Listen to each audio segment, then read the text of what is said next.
ketersediaan energi untuk semua orang dan bisa diakses dimanapun dan kapanpun. Jadi ini adalah salah satu proyek yang paling ambisius yang saya... Kalian tahu nggak kalau ada satu manusia jenius yang pernah punya mimpi yang sangat mulia, yaitu memberikan listrik gratis kepada seluruh umat manusia. Bukan cuma untuk orang kaya, bukan cuma untuk perusahaan besar, tetapi untuk semua orang di seluruh dunia. Dan yang lebih gila lagi, dia hampir berhasil melakukannya. Namanya adalah Nikola Tesla. Dan hari ini kita akan mencoba untuk membedah kembali kisah hidup seorang penemu super jenius ini, yang namanya mungkin terdengar asing di telinga sebagian dari kita. Tetapi ironisnya tanpa sadar, hampir seluruh kehidupan modern kita berdiri di atas ide-ide dari orang gila ini. Kalian pasti tahu radio kan? Kalian pasti tahu remote control, motor listrik atau minimal lampu neon yang menerangi rumah kalian. Nah, itu semua hanyalah sebagian kecil dari sekian banyak penemuan gila dari seorang Nikola Tesla. Dan saking jeniusnya, di masa itu Tesla dianggap setara dengan sang raja industri teknologi saat itu, yaitu Thomas Alva Edison. Ada dua orang ilmuwan besar yang hidup di zaman yang sama dan tempat yang sama, yaitu Alva Edison dan Nikola Tesla. Bukan kebetulan bahwa keduanya pada akhirnya juga menjalin sebuah kerjasama yang memberikan dampak yang sangat luar biasa langsung maupun tidak langsung kepada umat manusia sampai hari ini. Tetapi meskipun demikian, kalau kita melihat secara lebih detail, kerjasama ini adalah kerjasama yang tidak bagus, tidak terlalu baik. Hubungan kerjasama ini hanya bertahan kurang dari 1 tahun, dan pada akhirnya hubungan ini berakhir ketika Nikola Tesla ditipu dalam tanda kutip $50.000 oleh Edison yang menjanjikan sesuatu tetapi tidak pernah terwujud. Nah, mungkin cerita inilah pada akhirnya yang menyuburkan teori-teori konspirasi seputar Nikola Tesla dan Thomas Alva Edison. Tesla dianggap sebagai seorang ilmuwan yang menjadi korban dari keserakahan kapitalis, dan Edison dianggap sebagai simbol dari kapitalis itu. Dan akhirnya teori konspirasi ini merambat menjadi lebih luas lagi, lebih lebar lagi, termasuk bahwa Nikola Tesla itu adalah penganut bumi datar, kemudian Nikola Tesla itu adalah pencipta listrik gratis untuk semua orang yang kemudian itu dijegal oleh para kapitalis dan sebagainya. Dan percaya atau tidak, dua manusia paling cerdas di zamannya ini pernah terlibat dalam sebuah perang besar. Bukan perang senjata, bukan perang negara, tetapi adalah perang ide, perang ego, dan juga perang untuk menentukan masa depan listrik dunia. Sebuah konflik yang begitu brutal sampai dikenang dalam sejarah dengan nama War of Currents atau Perang Arus. Tapi yang paling tragis dari semua itu adalah semua cahaya yang Tesla berikan kepada dunia justru tidak pernah benar-benar menerangi hidupnya sendiri. Karena di masa tuanya, Tesla hidup sendirian. Dia jatuh miskin, dilupakan dan tersingkir dari dunia yang dulu ia ubah dengan tangannya sendiri. Bahkan banyak sejarawan menyebutnya sebagai seorang penemu jenius yang sengaja dilupakan dunia. Lalu apa sebenarnya yang terjadi? Kenapa manusia sejenius Nikola Tesla bisa berakhir setragis itu? Dan siapa yang diuntungkan ketika namanya perlahan menghilang dari sejarah? Dan benarkah ada konspirasi besar di balik runtuhnya manusia paling visioner di muka bumi ini? Untuk itu, pastikan kalian tonton video ini sampai akhir, karena kalian akan tahu kenapa cita-cita mulia untuk memberikan listrik gratis tidak akan pernah terwujud.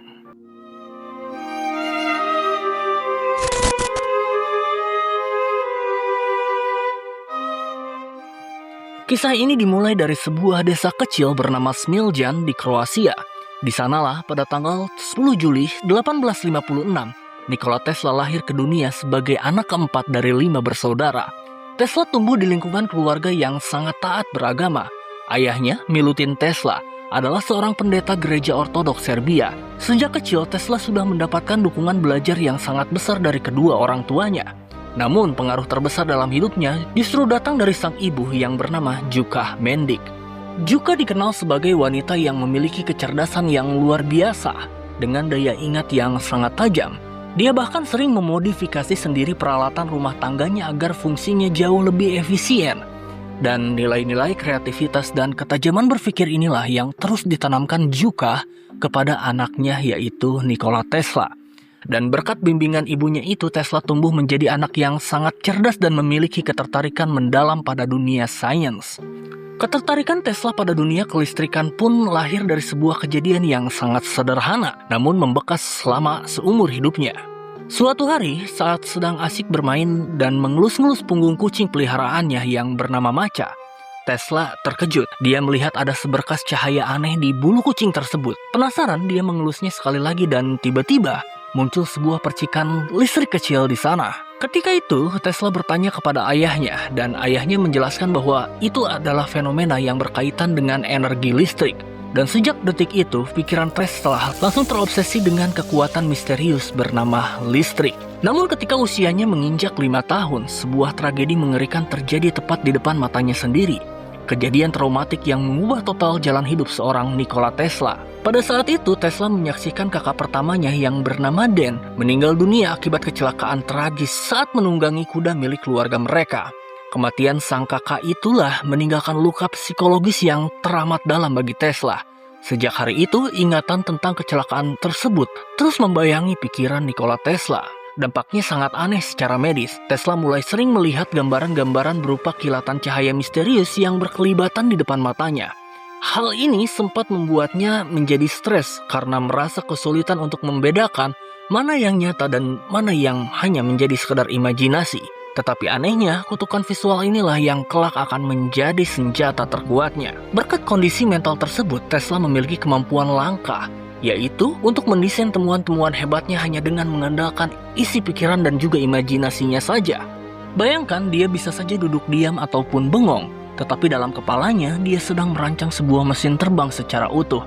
Tesla tidak butuh coretan di atas kertas atau prototipe awal. Di depan matanya, seperti sedang berputar video tutorial fiktif yang sangat detail dalam bentuk imajinasinya. Dan yang paling gila, ketika blueprint dalam pikirannya itu dia praktekkan langsung di dunia nyata, mesin itu langsung berfungsi dengan sangat sempurna. Sebuah kemampuan jenius yang lahir dari sebuah trauma. Dengan kecerdasan visual yang terus diasah inilah, Tesla kemudian melanjutkan sekolah ke Higher Real Gymnasium di sebuah kota, Karlovac. Di sana ia langsung membuat para profesor matematikanya tercengang karena kemampuan berhitungnya yang luar biasa cepat dan di luar nalar anak seusianya. Namun perjalanan hidup tidak pernah berjalan mudah bagi Tesla. Setelah lulus pada tahun 1870, dia tidak bisa langsung melanjutkan pendidikan karena jatuh sakit parah akibat terjangkit wabah kolera yang sangat mematikan pada saat itu. Barulah pada tahun 1875, setelah berhasil bertahan hidup, Tesla mendaftarkan diri ke Politeknik Austria melalui jalur beasiswa militer. Di tahun pertamanya kuliah, dia langsung dinobatkan sebagai mahasiswa paling cemerlang. Dan saking pintarnya, dekan Fakultas Teknik di kampusnya secara terang-terangan menyebut Tesla sebagai bintang peringkat pertama. Tetapi sayangnya, kejeniusan itu tidak bertahan lama di sana. Di tahun kedua, prestasi Tesla hancur berantakan. Dia terjerumus ke dalam lingkaran hitam kecanduan judi. Studinya terbengkalai, uangnya habis hingga akhirnya Tesla terpaksa dikeluarkan dari kampus atau di DO pada bulan Desember tahun 1878. Dan seolah belum cukup menderita, tak lama setelah di DO, sang ayah Milutin Tesla meninggal dunia pada 17 April 1879. Melihat Tesla yang luntang-lantung namun tahu bahwa keponakan mereka adalah seorang jenius, dua paman Tesla akhirnya turun tangan. Mereka patungan untuk membiayai studi Tesla di Universitas Charles Ferdinand di Praha. Namun, karena masalah administrasi, Tesla terlambat datang dan tidak bisa mendaftar ke kelas secara formal. Alhasil dia hanya diizinkan untuk duduk mendengarkan perkuliahan tanpa mendapatkan nilai resmi. Tapi bagi Tesla yang terpenting adalah ilmunya, bukan selembar kertas formalitas. Nah, sembari belajar ilmu formal, Tesla mulai mencari kerja demi bertahan hidup. Hingga akhirnya pada tahun 1881 dia mendapatkan pekerjaan pertamanya di sebuah perusahaan telekomunikasi bernama Budapest Telephone Exchange. Di sana performanya sebagai insinyur listrik langsung memikat sang atasan bernama Tivadar Puskas. Puskas sadar bahwa bakat Tesla terlalu besar untuk di tempat itu. Akhirnya dia memberikan sebuah rekomendasi emas. Dia mengirim Tesla ke Paris untuk bekerja di sebuah perusahaan milik seorang ilmuwan besar yang paling berpengaruh di dunia saat itu. Seorang yang sangat dikagumi oleh Tesla sendiri. Siapa lagi kalau bukan Thomas Alva Edison. Dan disinilah di kota Paris pada tahun 1882 takdir mempertemukan dua raksasa kelistrikan dunia ini. Pertemuan yang awalnya penuh kekaguman, namun perlahan berubah menjadi salah satu rivalitas paling berdarah dalam sejarah sains.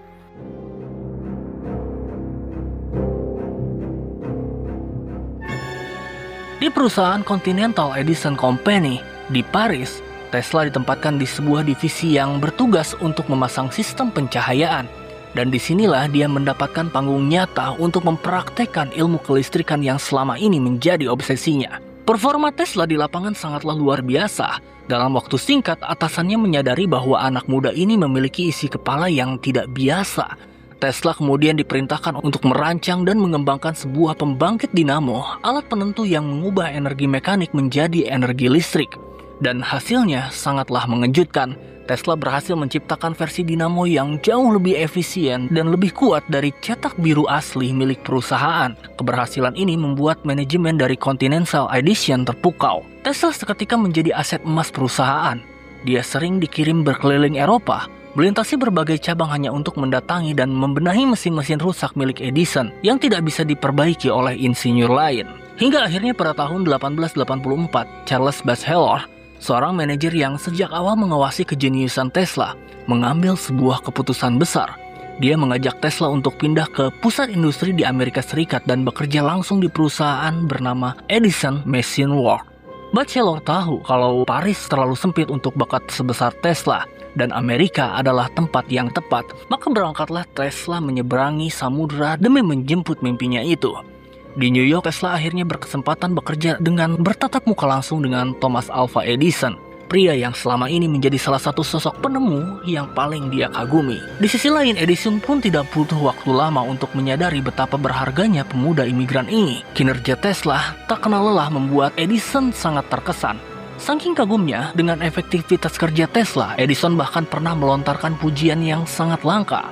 Saya memiliki banyak asisten yang bekerja keras, tetapi Anda adalah yang terbaik di antara mereka semua. Di atas kertas, hubungan antara bos dan karyawan ini terlihat sangatlah harmonis. Mereka adalah dua orang jenius yang diam-diam mengagumi isi kepala satu sama lain. Namun harmoni itu nyatanya hanya bertahan seumur jagung. Ketegangan hebat mulai merayap di antara mereka berdua, dipicu oleh perdebatan pandangan fundamental yang nantinya akan menyulut peperangan panjang. Konflik ini berakar dari perbedaan pendapat tentang bagaimana masa depan arus listrik harus dijalankan. Pada masa itu, imperium bisnis Edison dibangun dan berdiri kokoh di atas fondasi listrik arus searah, atau yang saat ini kita kenal sebagai direct current atau DC. Perusahaan Edison memegang mutlak semua hak paten atas arus DC ini dan menjadikan ladang emas yang sangat laris manis di pasar Amerika. Namun arus DC milik Thomas Alva Edison ini memiliki satu kelemahan fatal yang sangat mengganggu. Tegangannya akan sulit untuk diubah, baik dinaikkan maupun diturunkan. Akibatnya arus DC tidak bisa menghantarkan listrik dalam jarak jauh. Untuk mengaliri listrik ke satu kota, Edison harus membangun pembangkit listrik hampir di setiap sudut wilayah dengan kabel yang sangat tebal dan biaya yang sangat mahal. Di tengah kebuntuan sistem DC itulah Tesla hadir membawa sebuah konsep revolusioner yang ia rancang sendiri, arus listrik bolak-balik atau alternating currents, atau yang biasa disingkat dengan sebutan AC. Berbeda dengan DC, arus AC diciptakan Tesla ini mampu mempertahankan daya listriknya meskipun harus dikirim melalui jarak yang sangat jauh.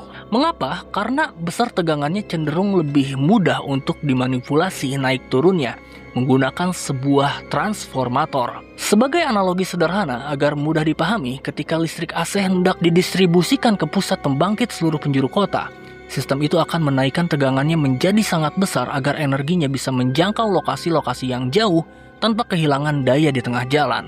Namun begitu aliran listrik sampai ke area pemukiman dan hendak masuk ke dalam rumah, tegangannya bisa diturunkan kembali ke batas aman agar bisa digunakan pada peralatan rumah tangga tanpa memicu ledakan atau bahaya kebakaran. Bagi Tesla, secara sains dan efisiensi biasa, arus AC harusnya menjadi jawaban mutlak atas masa depan dunia. Arus AC bisa menutupi semua kelemahan fatal yang dimiliki oleh arus DC milik Edison. Tesla yang mengetahui potensi raksasa ini pun mencoba untuk meyakinkan atasannya. Dia mendatangi Edison dan menjelaskan bagaimana penemuan barunya ini bisa merevolusi sistem kelistrikan di perusahaan. Namun apa respon dari Edison? Dia menolak mentah-mentah isi kepala dari Nikola Tesla itu. Alasannya murni karena ego dan juga bisnis. Sebagai seorang pengusaha yang lihai, Edison sadar betul jika arus AC milik Tesla dikembangkan, maka reputasinya, dominasi pasar, dan royalti jutaan dolar atas hak paten arus DC akan hancur lebur. Edison tidak mau pasar bisnisnya dirusak oleh ide kreatif bawahannya sendiri. Perbedaan pendapat ini terus memanas dari waktu ke waktu hingga puncaknya terjadi pada sebuah momen yang memicu kekesalan terdalam dalam hidup Tesla. Pada saat itu, melihat Tesla yang terus menggebu-gebu dengan inovasinya, suatu hari Edison melontarkan sebuah tantangan yang berbau jebakan. Edison berkata kepada Tesla, jika Tesla mampu mendesain ulang 24 mesin dinamo milik perusahaan yang tidak efisien agar kinerjanya menjadi lebih baik, Edison berjanji akan memberikan bonus uang tunai sebesar $50.000. Sebuah nominal yang sangat fantastis di masa itu. Dan jika disetarakan dengan nilai uang hari ini, nilainya bisa mencapai kisaran ratusan juta hingga miliaran rupiah. Mendengar tantangan itu, Tesla yang haus akan pembuktian langsung menyanggupinya. Dia bekerja siang dan malam, memeras seluruh kemampuan visualisasi dan imajinasinya untuk merombak total mesin-mesin tersebut. Dan sebagai seorang jenius, tugas mustahil itu berhasil dia selesaikan dengan sempurna. Tesla kemudian mendatangi ruangan Edison untuk menagih janji uang tunai yang ia tawarkan. Namun, di depan meja kerjanya, Edison justru menatap Tesla dengan senyum meremehkan sambil berkata, "Tesla, tampaknya Anda belum benar-benar memahami gaya humor dan bercandaan orang Amerika." Gila nggak tuh? Uang bonus yang dia harapkan tidak pernah ada. Edison menolak membayar sepeser pun hasil kerja kelas Tesla dan menganggap tawaran $50.000 itu hanyalah sebuah lelucon belaka. Dan atas kejadian memuakan inilah menjadi titik puncak kekecewaan dan kemarahan Tesla terhadap Thomas Alva Edison. Merasa harga diri dan juga kejeniusannya diinjak-injak, Tesla mengambil keputusan yang bulat. Setelah hanya bertahan bekerja selama kurang lebih 6 bulan di sana, Nikola Tesla resmi mengajukan surat resign. Dia keluar dari kenyamanan gaji di perusahaan Edison dan membawa dendam idealismenya yang sangat membara. Tesla nekat untuk berdiri di atas kakinya sendiri dan menantang sang mantan bos di tanah Amerika. Namun dia tidak pernah tahu bahwa keluar dari pintu gerbang perusahaan Edison justru akan melemparkannya ke dalam suatu fase hidup yang paling mengerikan.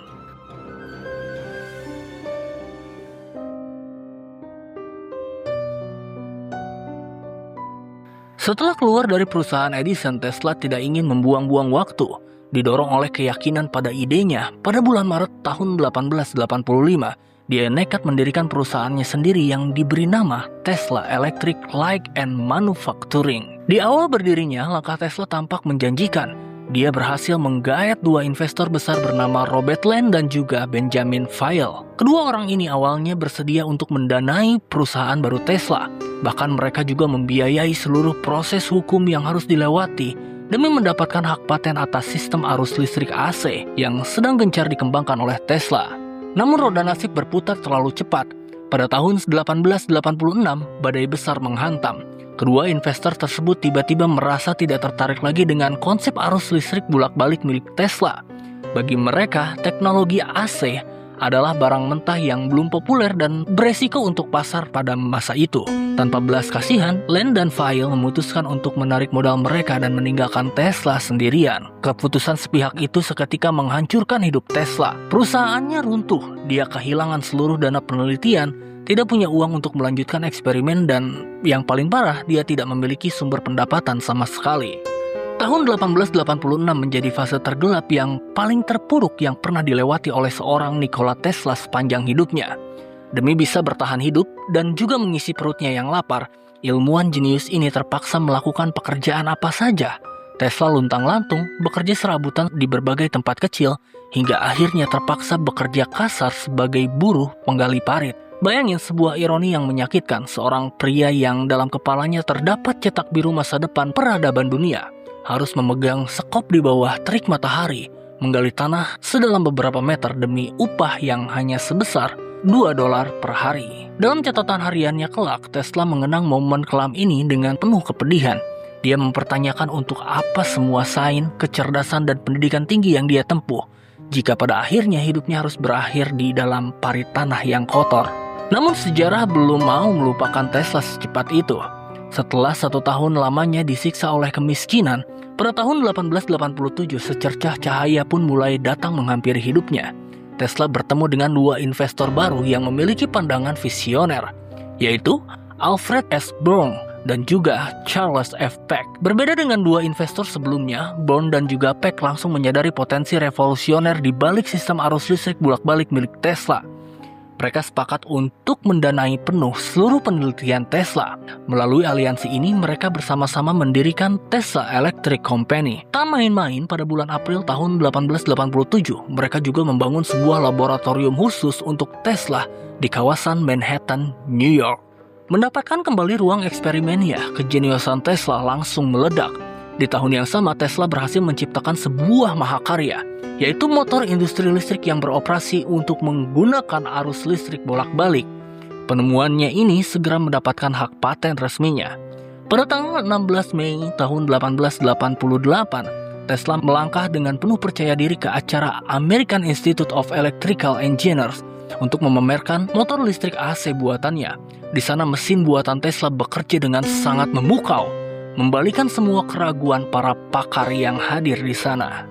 Dan di pameran bersejarah itulah penemuan luar biasa Tesla menarik perhatian pengusaha besar, raksasa industri yang memiliki peran yang sangat krusial di peta bisnis kelistrikan Amerika. Namanya adalah George Westinghouse. Westinghouse saat itu mencari cara untuk memajukan imperium bisnisnya. Ketika itu dia langsung melihat bahwa motor listrik AC buatan Tesla adalah senjata pamungkas yang dia butuhkan. Dia tahu teknologi ini bisa mengubah total industri dunia.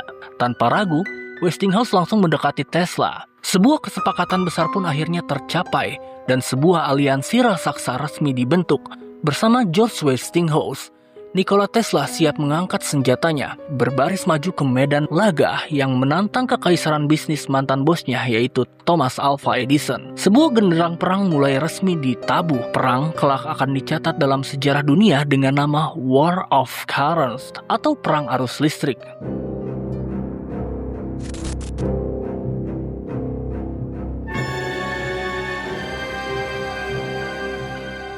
Begitu aliansi antara Tesla dan juga George Westinghouse terbentuk, peta industri kelistrikan Amerika Serikat seketika memanas. Tanpa pikir panjang, Westinghouse langsung membeli hak paten motor listrik AC milik Tesla.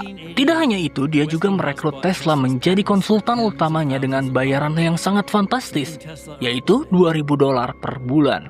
Sebuah angka yang jika dikonversi ke nilai mata uang hari ini setara ratusan juta rupiah tiap bulannya.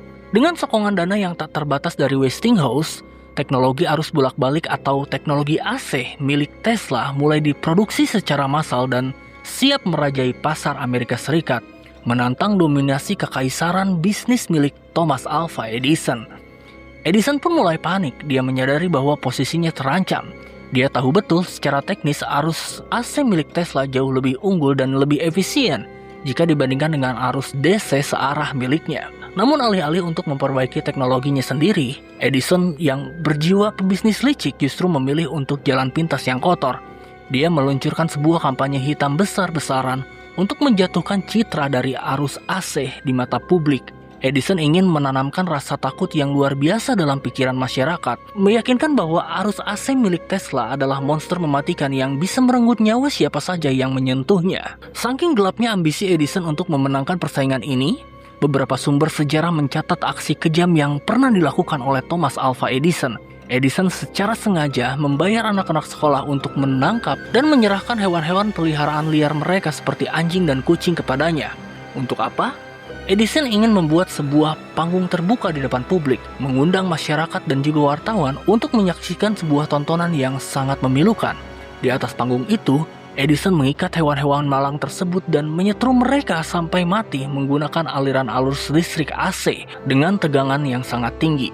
Edison tersenyum di hadapan media sambil menunjukkan bangkai hewan-hewan itu, seolah-olah ingin berkata kepada bapak-bapak dan ibu-ibu yang hadir di sana, "Lihatlah, ini adalah arus AC milik Tesla. Jika kalian nekat memasang sistem AC di rumah kalian, maka anak-anak dan juga keluarga kalian akan berakhir mengenaskan seperti hewan-hewan ini. Pasanglah arus DC dari perusahaan saya yang jauh lebih aman." Itu yang dikatakan oleh Edison. Melihat tindakan mantan bosnya yang sudah di luar batas kemanusiaan demi merusak citra penemunya, bagaimana respon Tesla? Apakah dia ngamuk dan membalas dendam dengan cara yang sama? Tidak, Tesla dan juga Westinghouse memilih untuk tetap tenang.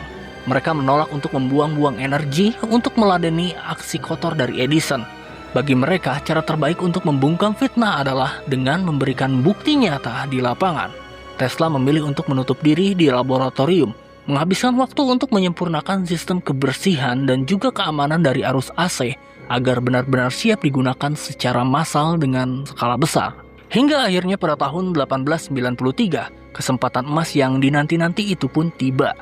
Tesla dan juga Westinghouse mendapatkan panggung terbesar untuk membuktikan kebenaran sains mereka dalam acara pameran bergengsi yaitu World Columbian Exposition di Chicago. Di masa itu panitia pameran sedang berjuang mencari kontraktor yang mampu menyediakan sistem penerangan untuk seluruh area pameran raksasa tersebut dengan biaya yang murah. Perusahaan Edison mengajukan penawaran dengan harga yang sangat tinggi menggunakan sistem DC miliknya. Sementara Westinghouse maju membawa sistem AC milik Tesla dengan penawaran harga yang jauh lebih murah dan juga lebih efisien. Panitia pun langsung memilih Tesla dan juga Westinghouse. Dan di malam itu sejarah dunia berubah. Saat saklar utama ditekan, seketika jutaan ribu lampu neon menerangi seluruh sudut kota pameran Chicago dengan kilauan cahaya yang begitu megah dan juga stabil.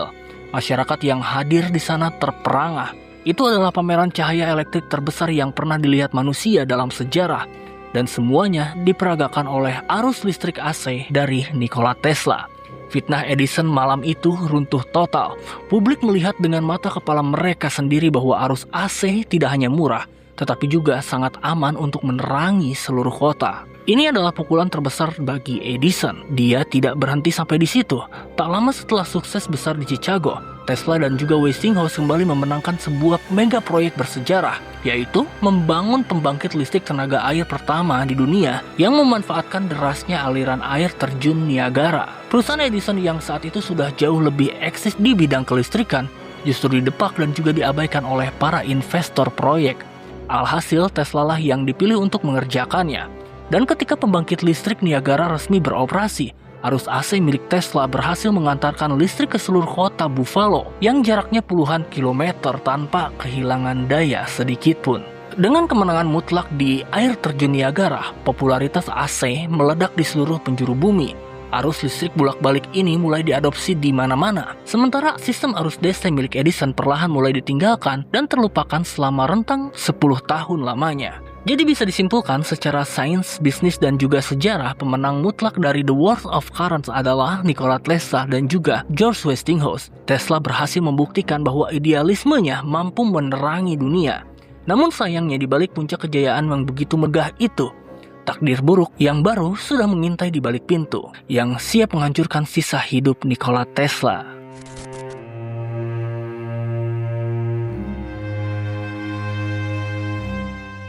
Hanya berselang beberapa tahun setelah memenangkan perang arus listrik, badai finansial tiba-tiba menghantam kubu Westinghouse. Pada tahun 1890, runtuhnya Baring Banks di London, salah satu bank tertua di dunia, memicu kepanikan finansial secara massal di seluruh global. Para investor yang ketakutan mulai menarik modal mereka dari berbagai perusahaan besar, termasuk perusahaan George Westinghouse. Akibatnya Westinghouse jatuh ke dalam krisis keuangan yang sangat fatal. Mereka tidak bisa memiliki dana yang cukup untuk membayar royalti kepada Tesla sesuai dengan kontrak kesepakatan awal mereka yang bernilai $2.000 per bulan, plus royalti per kilowatt listrik yang terjual. Akhirnya pada tahun 1891, George Westinghouse mendatangi Tesla secara jantan. Di dalam ruangan yang sunyi itu mereka bicara empat mata. Dengan berat hati dan juga suara bergetar, Westinghouse mengakui kondisi perusahaan yang sedang dalam ambang kebangkrutan. Dia meminta maaf karena tidak sanggup lagi untuk membayar royalti yang menjadi hak Tesla dan meminta kelonggaran agar nilai royalti tersebut dikurangi demi menyelamatkan perusahaan dari kehancuran.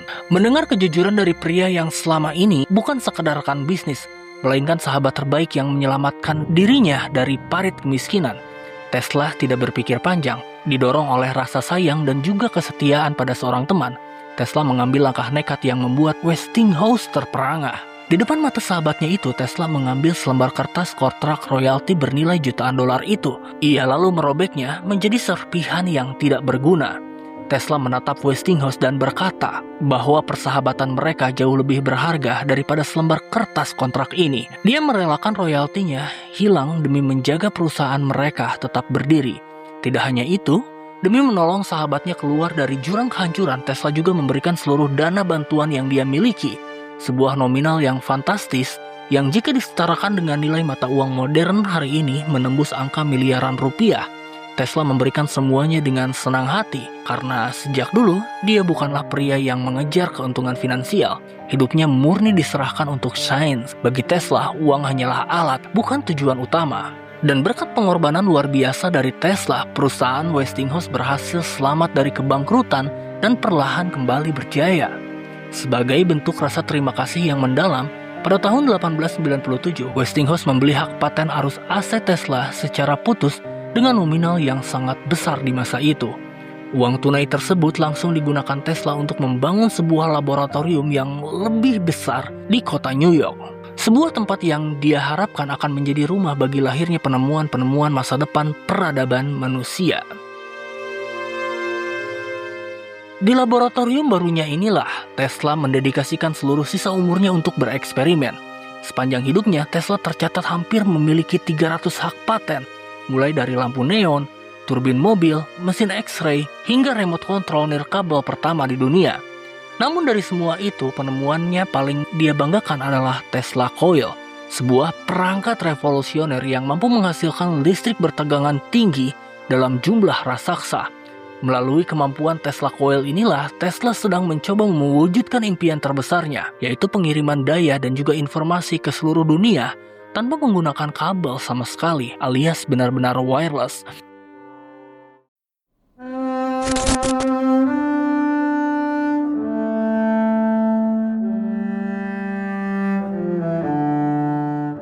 Karena Tesla kita sepakati sebagai salah satu orang jenius yang pernah dilahirkan di bumi, maka dia pun berpikir tentang sesuatu yang memasa depan, sesuatu yang jauh melampaui zamannya.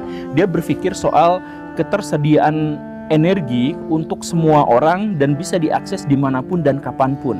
Jadi ini adalah salah satu proyek yang paling ambisius yang saya pikir bahkan sampai saat ini kita baru akan menuju ke sana, bukan benar-benar sudah sampai di sana.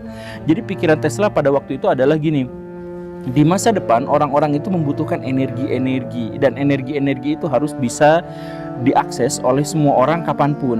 Jadi misalkan saya bawa HP, gak usah khawatir HP-nya lowbat karena HP itu bisa ngecas dari udara gitu.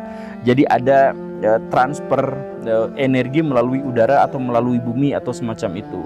Jadi kalau misalkan kita naik mobil nih, ngeng, terus kita nggak usah khawatir bensinnya habis karena ada sumber energi yang bisa kita akses dimanapun. Kita lagi main game, main PS gitu, jangan takut mati lampu, jangan takut aliran, mati lampu itu hoax. Karena yang sebenarnya itu adalah bahwa energi bisa didapatkan dari arah manapun, sehingga kalaupun ada pembangkit listrik yang mati di satu tempat, kita tetap bisa mengakses energi dari manapun begitu. Itu pikirannya Tesla. Nah, pikiran ini kemudian dipresentasikan ke para investor-investor dan memang kebetulan pada waktu itu tahun 1901-an itu Tesla sudah menunjukkan kepada dunia bahwa dirinya itu lebih jenius, lebih cerdas daripada Thomas Alva Edison gitu.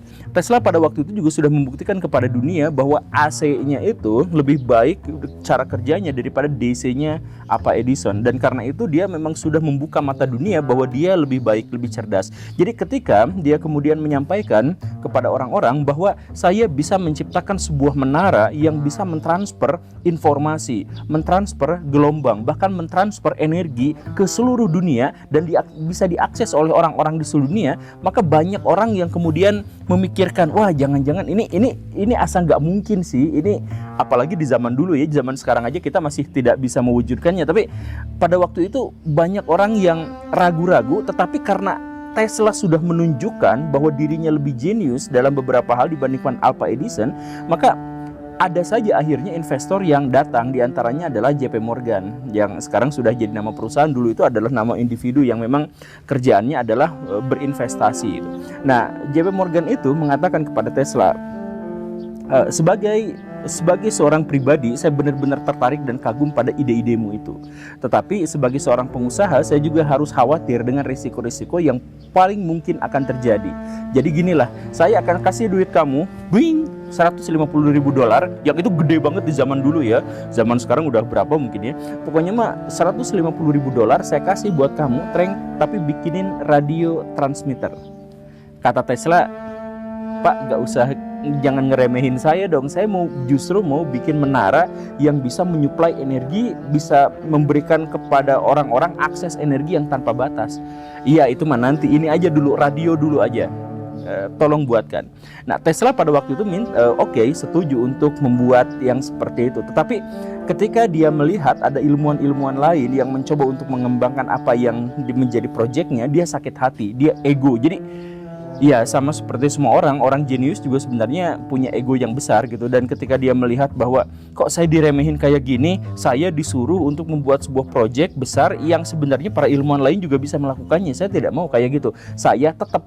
Jadi duit yang dikasih untuk bikin radio transmitter sama Tesla justru dibalik. Dia pengen bikin Tesla Coil itu, yang sangat terkenal itu. Sebuah menara yang bisa memancarkan, entah bagaimana caranya, memancarkan energi ke seluruh dunia sehingga bisa diakses oleh orang-orang secara gratis. Tapi ya alhasil zamannya belum memungkinkan orang untuk menciptakan temuan seradikal itu. Jadi ketika Tesla sudah berhasil membuat menaranya, sudah bikin apa-apanya, ternyata listrik gratis yang dia janjikan itu tidak mewujud. Morgan datang kepada dia, "Kuy, gimana proyek radio transmitter saya?" Tesla bagaimanapun dia harus jujur. "Aduh Kang, maaf pisan, kemarin saya tidak bikin menara pemancar radio transmitter yang semacam segala rupa itu, karena menurut saya itu tidak terlalu berguna dan orang-orang juga bisa melakukan hal yang seperti itu. Saya kan ilmuwan jenius, saya pengen bikin sesuatu yang jauh lebih besar. Saya bikin listrik gratis itu." Loh, jadi duit investasi saya dibawa kemana yang $150.000 itu? "Ya habis Pak buat bikin menara ini, dan ini menaranya pun belum jadi. Kalau bisa Pak minta tambahan uangnya Pak. Saya yakinkan kepada Bapak ini mah benar-benar sebuah proyek yang sangat besar yang akan membuat dunia itu terkesima." Morgan pada waktu itu ya kesal juga ya, sebagai investor, sekali lagi bukan sebagai pengagum Tesla tapi sebagai investor, ya saya merasa ditipu lah, merasa dirugikan karena saya minta dibikinin itu tapi kamu malah menggunakan uang saya itu untuk ambisi kepribadian kamu bla bla bla segala rupa gitu. Ya udah, saya nggak akan kasih duit kamu sama sekali sejak saat itu. Nah, inilah yang kemudian digunakan oleh para pemikir teori konspirasi gitu, bahwa Tesla dianggap sebagai korban dari konspirasi, bahwa sebenarnya Morgan menolak untuk menambah uang itu sebenarnya karena takut proyek yang dibuat oleh Tesla itu menghasilkan listrik gratis, dan listrik gratis itu tentu saja tidak baik untuk bisnis. Tidak ada yang bagus dalam hal kegratisan untuk orang-orang bisnis gitu. Maka dari itu menghentikan, ya padahal sebenarnya bukan menghentikan apa-apa, tapi gara-gara Tesla memang dalam tanda kutip mengkhianati uang yang sudah ditransfer kepadanya itu. Dan kenapa juga Tesla gagal untuk bisa menciptakan listrik gratis dan malah minta dana lagi? Ya sebenarnya ada beberapa hal yang dalam konteks ini memang harus kita akui. Bahkan para pendukung Tesla pun harus mengakui bahwa Tesla dalam hal ini salah, Tesla dalam hal ini gagal. Kalau misalkan kita menganggap dia adalah orang jenius, bukan berarti dia tidak pernah salah. Tetapi ketika Tesla salah, itu tidak mengurangi penghormatan kita atas dia. Nah, jadi kenapa muncul teori konspirasi yang aneh-aneh seperti itu? Ya karena mengira bahwa Tesla itu jenius dan karena itu dia tidak mungkin salah. Padahal bisa aja dalam konteks itu salah. Kesalahannya apa? Yang tadi itu, kesalahannya itu adalah soal asumsi soal listrik. Kemudian kesalahannya itu ada soal harga listrik itu yang tidak mungkin gratis. Dan yang ketiga adalah secara moral dia salah. Dia menyalahgunakan duit orang untuk menggapai ambisi pribadinya.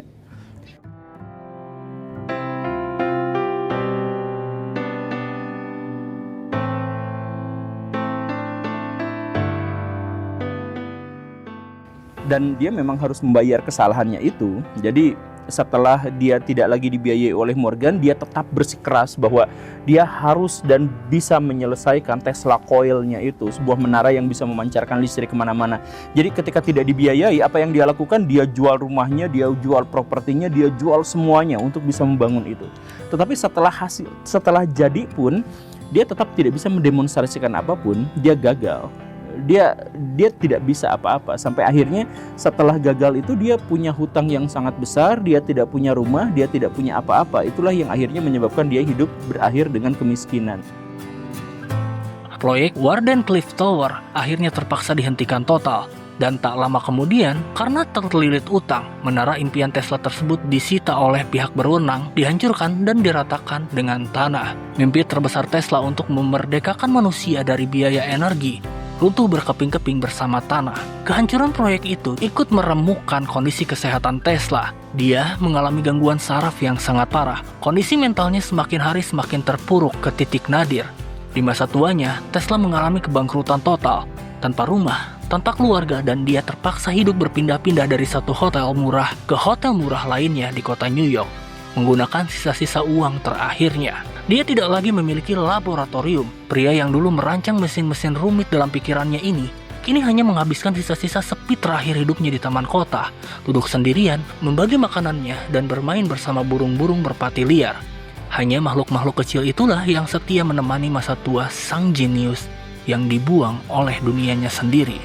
Barulah ketika usianya menginjak 70 tahun, manajemen perusahaan dari George Westinghouse akhirnya mengetahui kondisi mengenaskan yang menimpa mantan mitra terbaik mereka. Sebagai bentuk balas budi yang teramat besar karena Tesla pernah menyelamatkan perusahaan mereka dari kebangkrutan di masa lalu, manajemen Westinghouse memutuskan untuk menyewa kamar hotel nomor 3327 di Hotel The New Walkers secara permanen. Mereka menanggung seluruh biaya hidup Tesla di sana agar sang ilmuwan setidaknya memiliki tempat bernaung yang layak di sisa hidupnya. Di dalam kamar hotel nomor 3327 itulah Tesla akhirnya menghabiskan tahun-tahun terakhir hidupnya dalam kesunyian yang pekat. Hingga akhirnya pada 7 Januari 1943, seorang petugas hotel mengetuk pintu kamar dan menemukan Nikola Tesla sudah terbujur kaku. Dia meninggal dunia dalam kesendirian di usia 86 tahun. Kisah perjalanan hidup seorang penemu yang paling jenius di abad modern harus berakhir dengan akhir yang teramat tragis dan juga menyedihkan. Tesla meninggalkan dunia yang dia terangi tanpa membawa apa-apa. Namun meskipun raganya telah tiada, jutaan penemuan cemerlang yang lahir dari kepalanya akan tetap hidup dan berguna bagi peradaban kita sampai hari ini. Lewat kerja keras dan pengorbanannya, jasa Nikola Tesla akan tetap abadi dan layak untuk kita kenang sampai kapanpun.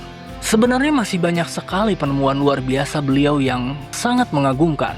Namun ya tidak akan cukup untuk diceritakan semuanya di sini. Tetapi melalui kisah ini, mari kita sama-sama belajar untuk lebih menghargai sebuah ketulusan sains dan berterima kasih atas cahaya kemudahan yang sudah diwariskan oleh seorang Nikola Tesla kepada dunia. Terima kasih sudah menyempatkan waktu untuk menonton video ini sampai akhir. Semoga kalian semua terhibur dan mendapatkan manfaat dari video ini. Gua Panji Nur Fauzan, sampai jumpa di episode PNF Story berikutnya.